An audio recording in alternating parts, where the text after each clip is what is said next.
Friends, कुछ मीठा हो जाए। जी हाँ साथियों, हम अपने टेरेस पर बहुत सारे फूल पौधे और भी तरह तरह के साग भाजी सब्जियां वगैरह लगाते हैं। चलिए आज हम कुछ अलग करते हैं, कुछ अपने छत पर मिठास घोलते हैं। साथियों, मैं आज आप लोगों को अपने छत पर किस तरह से गन्ना लगाई थी, यानी कि शुगर कैन किस तरह से उगाई, वो बताने वाली हूँ। देखिए, मैं एक ही क्यारी पर दो चीज़ लगाई हुई हूँ। ये मेरा ऑल टाइम मैंगो है और साइड में मैं इसी में गन्ना भी लगाई हुई हूँ। यह मेरे गन्ने का पहला अंकुरन है जब वह ज़मीन फोड़कर बाहर आया था। उसके बाद इस तरह से मेरा गन्ने का पहला ब्रांच बढ़ते ही गया, जिसे देखकर मन खुशी से भर जाता था।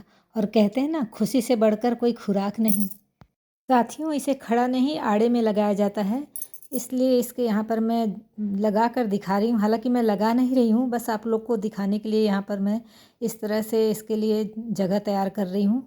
आड़े में ही लगाना होता है इसे। गन्ने के 1 फीट के टुकड़े को हम यूँ ही पड़ा रहने देंगे, मतलब 8 दिन 10 दिन 15 दिन, जितना भी पुराना हो गन्ना उतना अच्छा रहेगा।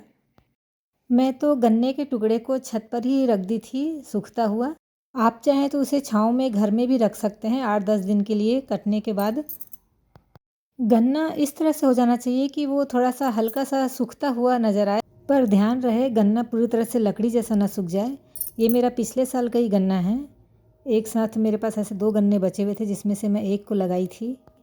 फ्रेंड्स, यहाँ सबसे महत्वपूर्ण बात यह है कि गन्ने में जो जॉइंट से जैसे गन्ना आगे बढ़ता जाता है, ये जैसे ये जोड़ का हिस्सा, ये हिस्से से ही अंकुरन फूटता है।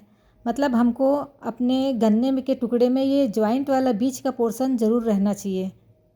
देखिए, इस तरह से मेरे गन्ने में और नए नए अंकुर फूट रहे हैं और नए नए पौधे बनने के लिए तैयार हो रहे हैं। वैसे ही मैं बहुत सारा काट के हटा चुकी हूँ। साथियों, गन्ना लगाते वक्त मैं ज़्यादा उम्मीद नहीं रखी थी, क्योंकि मैं धूप में ही पड़ा रहने दी थी। उसके बाद उसे मैं लगाई थी, तो मैं सोची थी कि अगर ये नहीं भी उगेगा तो खाद बन जाएगा, और उग जाएगा तो बहुत अच्छी बात, ये सोचकर मैं लगाई थी। और मेरा गन्ना जब ज़मीन फोड़कर पहली बार बाहर आया तो मेरी खुशी का कोई ठिकाना नहीं था। मुझे बहुत ही ज़्यादा खुशी हुई थी। तो साथियों, गन्ना लगाते समय ध्यान रखेंगे कि ये बीच का जो जॉइंट वाला हिस्सा है ये ज़रूर रहना चाहिए, क्योंकि यहीं से हमारा जो है अंकुर बाहर आएगा, यहीं से जो है गन्ने का पौधा जो है बाहर निकलेगा। इसी तरह से मैं लगाई थी, ज़्यादा नीचे गहरा नहीं की थी। मुश्किल से 1-1.5 इंच नीचे गहरा था, और उसके ऊपर से फिर मैं मिट्टी डाल दी थी, जैसे मैं अभी की हूँ। बस ऐसे ही, ज़्यादा गहराई में नहीं लगाई थी।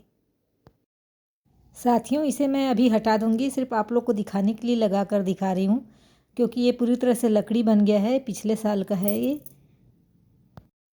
बस फिर इसके ऊपर मिट्टी से कवर कर देना है इस तरह से। साथियों, अगर आपके पास ज़मीन है इसके लिए लगाने लायक, तब तो बहुत अच्छी बात है, और अगर नहीं है तो भी हम टेरेस पर भी लगा सकते हैं, जैसे मैंने लगाया है। अगर आपके पास क्यारी भी नहीं है तो आप बड़े ग्रो बैग में इसे लगा सकते हैं। सॉइल मिक्स आप वैसे ही तैयार कर सकते हैं जैसे आप बाकी पौधों के लिए तैयार करते हैं। मैं तो इसमें ज़्यादा कुछ खाद वगैरह नहीं डाली थी, ऐसी मिट्टी में लगा दी थी। वैसे भी मेरी क्यारी थोड़ा उपजाऊ ही है। इसके बाद आप पानी ज़रूर डालेंगे। मैं नहीं डाल रही हूँ, क्योंकि मैं लगा ही नहीं रही हूँ। गन्ने में बहुत से पोषक तत्व मौजूद होते हैं जो हमारे खून की कमी को भी पूरा करते हैं। साथियों, आपको पता होगा कि पीलिया जैसे भयंकर बीमारी में भी गन्ना बहुत ही लाभदायी सिद्ध होता है। तो अगर आप गार्डनिंग कर रहे हैं तो इस पौधे को ज़रूर अपने गार्डन में स्थान दें। Thank you. मिलते हैं अगले वीडियो पर। Bye bye.